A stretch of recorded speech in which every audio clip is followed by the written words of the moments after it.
Programang ito ay rated SPG, striktong patnubay at gabay ng magulang ang kailangan. Sa ngayon nga ay wala pang plano si Tanggol kung saan siya magsisimula para sa plano niyang paghihiganti. Ayaw niyang tanggapin ang alok na tulong ni Marcelo dahil wala pa siyang tiwala dito.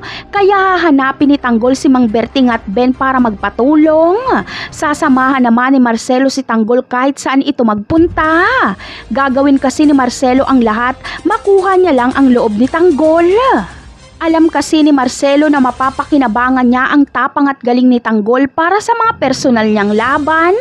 Kapag makuha na ni Marcelo ang loob ni Tanggol, ay tuturuan niya ito kung paano gamitin ang tapang sa kapaki-pakinabang na paraan.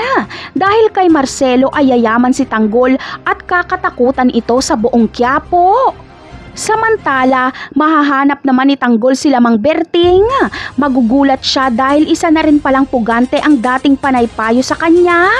Kaya ngayon ay hindi na pwedeng pagsabihan ni Mang Berting si Tanggol tungkol sa tama o mali dahil pareho na silang pinaghahanap ng mga kapulisan. Makikilala naman ni Berting si Marcelo dahil tinutugis niya ito noong pulis pa siya.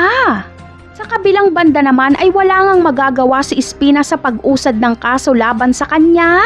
Sinampahan na kasi siya ng kaso nila Rigor. Galit na galit nga si Espinas at si Tanggol ang kanyang sinisisi. Kung saan-saan pa kasi sila nagpunta ni Bubbles kaya may nakakilala tuloy kay Bubbles. Kaya naman abangan na lang natin ang pag-aresto ni Rigor kay Espinas.